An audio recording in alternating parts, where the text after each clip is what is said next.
Hi guys, and welcome to this sewing tutorial for this side lace-up corset. The fit is absolutely amazing and it also looks amazing. I recommend that you watch this entire video first before getting started on your project so that you see all the supplies that we are using.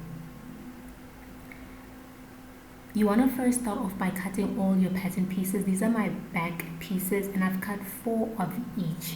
So that's 2 for the lining and 2 for the front facing fabric. I've also added a seam allowance after printing my pattern because the original pattern does not come with a seam allowance. This is what the pieces look like when you put them together. Now moving on to the front pieces, this is the order of the front pieces. Like I've said already, you are going to be cutting 2 of each for the front facing fabric and 2 of each for the lining fabric. And just to reiterate, you are going to have to add a seam allowance because these pieces do not come with a seam allowance. So make sure you also transfer your notches so that you know how your pieces are supposed to fit together. And when you are sewing those curves, make sure that you are getting and capturing the curve because that influences how the corset is going to fit. And actually this is not a corset, this is a bustier, but we call it a corset because most people who work with boning tend to just refer to it as a corset. Anyway, when you are done stitching your side seams for the front pieces, you are going to open up the center like so, and you are going to be serging each side. For the main fabric, you do not want to cut anything when you are finishing your edges. And then on the other side seams, you are just going to be putting those 2 leftover seam allowances and stitching them together. And for the lining, you are going to be cutting the excess. So when you are done, this is what you're going to have. I want you to take note of the center. Like I said, in the center, I have serged each individual seam allowance that's left over, and then on the sides I have put the seam allowances together and then serged them. And remember, I have not cut anything because I'm going to be using those leftover flaps as my casing for my boning. So what I'm going to do to the center is I'm going to make a casing on each side, exactly how I've opened up the piece, the seam allowances, that's where I'm going to sew. And then on the other sides, I'm going to be just pushing all of my seams towards one direction and then sewing them. This is what it looks like after I've sewn the casing. You are going to be using a basic straight stitch for this. Also, make sure that you have gauged how much or how wide you need to make your casing so that your boning can fit. Usually, most times, plastic boning is about 0.5 centimeters. So you have to make your casing big enough to fit that. Anyway, you're going to take the 2 front pieces, put them right sides together. Then you are going to stitch the top seam. When you're done stitching that top seam, you want to cut a little, but do not cut past the stitch that you've made. This is to just ease the fabric when we open it up so that it is relaxed and it's resting well and we are able to get that curve.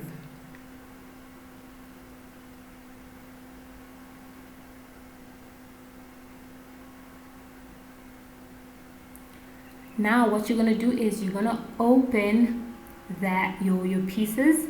You're going to open the 2 sides of the top, and then you are going to press them with the iron, and then you are going to complete an edge stitch, making sure that your edge stitch is on the lining. So you're going to push your seam allowance towards the back, which is the lining, then do that edge stitch on the lining, making sure that you are capturing the seam allowance underneath it. And this is basically what you are going to have. Then you are going to press your seams out and make sure that everything is on point.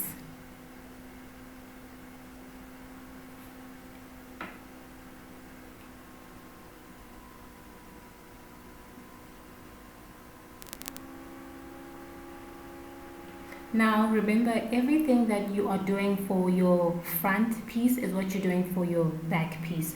So you are also going to complete an edge stitch on the back piece also. Then what you're going to do now is you are actually going to measure how long you need to make your boning, and make a mark at your seam allowance when you reach the bottom, so that you don't cut your boning too long, because then you would have to cut it short again, and then you would waste boning, and you know boning is expensive. Anyway, you're going to fit your boning pieces into the front piece and the back piece, and then what you're going to do is you are going to cheat. This part is low-key cheating. You are going to take your piece, turn it inside out, pin it by the sides, and then stitch the sides, then stitch the other side, then stitch the bottom, and then leave a 5-inch hole open, because we're going to use that to turn it inside out. And then we are going to do the exact same thing for the front piece. We're going to turn it inside out, stitch the stitch, stitch the stitch, stitch, stitch, stitch, leave 5 inches open, and then continue stitching. So this is when we are done stitching. And then I also did serge the previous stitches that I made, the side stitch and the bottom stitch. I did serge it. Sorry I didn't show you guys a close-up of that. Anyway, if you don't have a serger and you're sewing without a serger, you just have to use a zigzag stitch. That's all that you have to do. You don't really need a serger.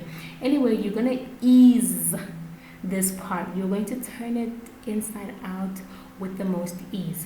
Now, the reason I did not use interfacing for this piece is because it has so much boning and it has so much structure, and the fabric that I'm using is also quite a very thick fabric. It is a Duchess satin, a very thick one at that, so it is able to keep its shape, but you could have also added an interfacing.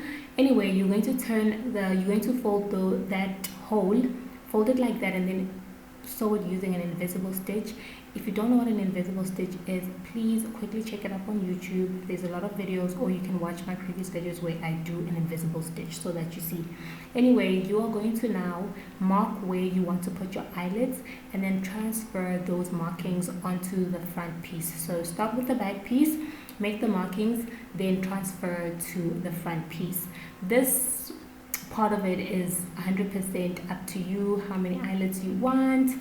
I use about 5 eyelets on each side. Right now, let's put the eyelets. You're gonna make your holes. Make sure that your holes are slightly smaller than what you need, because you don't wanna make a hole that's too big. Anyway, this is how you're gonna be using your eyelet tool. Just watch the video to see how to use the eyelet tool. Anyway, you're gonna take your eyelet, the softer side of your eyelet, the smooth side of your eyelet is what should be on the outside. This is what should be facing people when you wear your top, right? So the softer side, the nicer side of the eyelet goes on your front facing fabric. The back side, which is the part that's rough, needs to be on your lining. So it goes like that. So soft side, pretty side